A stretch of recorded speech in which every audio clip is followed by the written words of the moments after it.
Syederalun, Kapolda Metro Jaya Irjen Muhammad Fadil Imran dimutasi dari jabatannya lantaran Kapolri Jenderal Listio Sigit Prabowo mempromosikan Irjen Fadil Imran menjadi Kepala Badan Pemeliharaan Keamanan atau Kabaharkam Polri. Fadil menggantikan Kabaharkam sebelumnya yakni Komjen Arief Sulistianto yang telah memasuki masa pensiun dari Korps Bayangkara.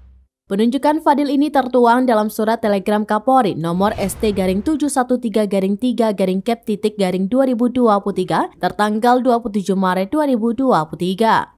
Sementara untuk posisi Fadil sebagai Kapolda Metro Jaya akan digantikan oleh Irjen Karyoto yang sebelumnya menjadi perwira tinggi di Badan Reserse Kriminal atau Bareskrim Polri dengan penugasan di Komisi Pemberantasan Korupsi atau KPK. Karir Irjen Pol Karyoto terbilang cemerlang. Beberapa waktu lalu dia bahkan dikabarkan menjadi calon kuat Kabareskrim Polri. Dia juga pernah menjabat Deputi Penindakan Komisi Pemberantasan Korupsi atau KPK. Karyoto lalu ditarik ke Mabes Polri 2 bulan lalu. Penarikan Irjen Karyoto dibarengi kasus Formula E di KPK yang tak kunjung tuntas. Disarikan Kompas.com dari berbagai sumber, Irjen Karyoto dilahirkan di Pemalang, Jawa Tengah pada Oktober 1968.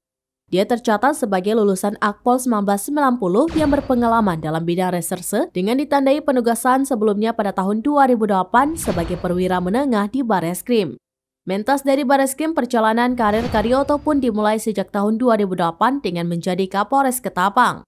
Nama Karyoto sendiri sejatinya pernah muncul dalam dugaan kriminalisasi terhadap Komisioner KPK Abraham Samad dan Bambang Wijoyanto alias BW pada 13 Januari 2015. Momen tersebut terjadi tak lama setelah Komisi Anti Rasuah mengumumkan penetapan tersangka kepada Budi Gunawan yang kala itu menjadi calon tunggal Kapolri dalam kasus rekening gendut. Saat konflik tersebut meruncing, Karyoto masih menjabat Direktur Reserse Umum Polda Daerah Istimewa Yogyakarta berpangkat Komisaris Besar atau Kombes. Karyoto yang pernah bertugas di KPK itu juga sempat mendatangi bekas kantornya pada awal Februari 2015. Di awal masa kepemimpinan Agus Raharjo CS, Karyoto juga sempat mendaftar menjadi Direktur Monitor KPK. Namun pencalonan tersebut ditentang kalangan internal KPK. Salah satu alasannya, Karyoto sempat masuk radar kuningan atau lokasi kantor KPK dalam perseteruan KPK dan Polri dalam kasus Budi Gunawan. Di masa kepemimpinan Firly Bahuri CS sekarang, Karyoto yang telah menjabat Wakapolda Daerah Istimewa Yogyakarta kembali mencalonkan diri untuk posisi yang lebih tinggi, yakni Deputi Penindakan KPK.